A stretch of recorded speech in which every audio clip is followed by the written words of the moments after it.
Hi guys, welcome to my channel fun with Deepika stocks. मैं दीपिका वर्मा लेकर आई हूँ ये ब्लॉग स्पेशल वट सावित्री व्रत के त्यौहार पर।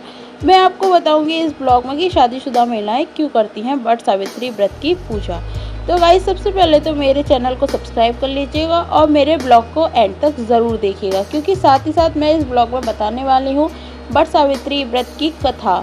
तो गाइस, चलिए जानते हैं कि ये व्रत कब और किस तिथि को रखा जाता है। तो गाइज, ये व्रत ज्येष्ठ माह के कृष्ण पक्ष की अमावस्या तिथि को रखा जाता है। तो गाइज, हमारे घर भी ये पूजा हो रही है, आप इस ब्लॉग में देख रहे होंगे। तो गाइज, क्यों करती हैं शादीशुदा महिलाएं इस व्रत को, तो मैं ये भी आपको बताना चाहूँगी कि इस दिन माता सावित्री अपने पति सत्यवान के प्राण यमराज जी से बचाकर लेकर आई थी।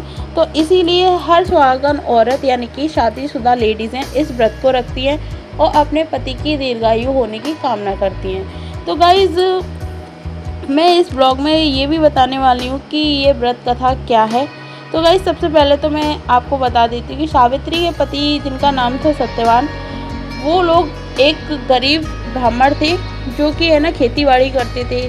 साथ ही साथ वो एक दिन अपने खेत में सो रहे थे तो उनको एक सर्प आकर डस गया सत्यवान को। तो माता सावित्री बड़ी चीख पुकार करने लगी। तो वहाँ पर यमराज प्रकट हुए।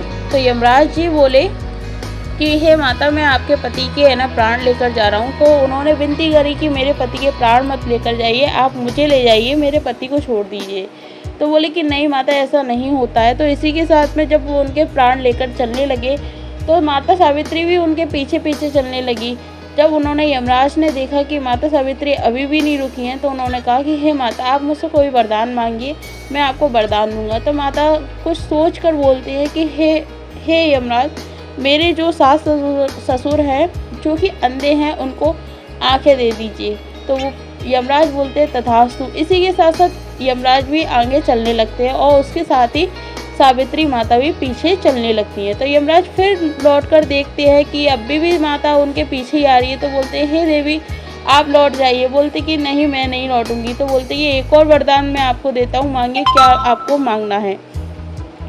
तो जब सावित्री माता ने कहा कि हे यमराज, मुझे धनवान कर दीजिए, तो उन्होंने कहा कि तथास्तु। इसी के साथ यमराज फिर चलने लगते हैं। तो सावित्री माता फिर उनके पीछे चलने लगती हैं। तब उन्होंने फिर देखा यमराज ने कि माता, अब आप क्यों चल रही हो मेरे पीछे। तो बोलती कि मेरे पति को फिर छोड़ दीजिए। फिर उन्होंने अपनी हट करी। तो फिर यमराज बोले कि आपको एक और वरदान देता हूँ, मांगिए, क्या मांगना चाहती हैं आप। तो फिर माता सावित्री बोलती हैं कि मुझे पुत्रवती होने का वरदान प्राप्त करना है। तो बोलते तथास्तु। तो उन्हें जब पुत्रवती होने का वरदान प्राप्त हो गया, तब उन्होंने फिर पीछा किया उनका यमराज जी का। तब बोले कि हे देवी, अब मैं आपको 3 वरदान दे चुका हूँ, अब आपकी क्या मंशा है जो आप मेरे पीछे चल रही हैं।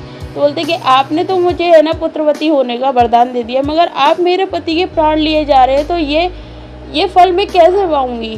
तो इसी के साथ में जब उन्होंने ये सोचा कि उनसे ये इतनी बड़ी भूल हो गई है, तब उन्होंने कुछ सोच कर उनके पति के प्राण उनको लौटा दिए। और इसी के साथ साथ वो अपने पति के प्राणों को लेकर वापस वहीं आ गई। तो जिस तरीके से वो अपने पति के प्राण बचा कर लेके आई थी, तो उसी तरीके से हर सुहागन औरत इस व्रत को करके अपने पति की दीर्घायु होने की कामना करती हैं। तो गाइज़, हम लोग यहाँ पर पूजा कर रहे थे, आप देख सकते हैं। हम लोगों ने यहाँ पर अब एक सूत्र से यहाँ पर गोल गोल चक्कर लगाकर यहाँ पर धागे बांधे थे। जो ये वृक्ष है, ये बट वृक्ष है। यहाँ पर लोग यानी कि लेडी से बैठकर कहानियाँ सुन रही थी इसकी, जो मैंने आपको इस ब्लॉग में सुनाई है। पूजा कर रही थी अपने श्रद्धा के अनुसार, जो उनका होता है, जिस तरीके से वह पूजा करती है वह सब कर रही थी।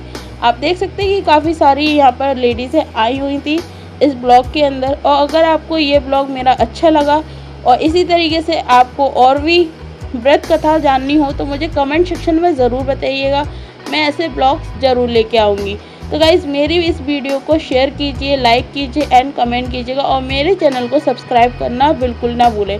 आई होप कि मेरे ब्लॉग आपको पसंद आते होंगे। तो आप मुझे कमेंट सेक्शन में भी बता सकते हैं कि मैं और भी इस तरीके के ब्लॉग बनाकर आपके लिए लेकर आऊँगी।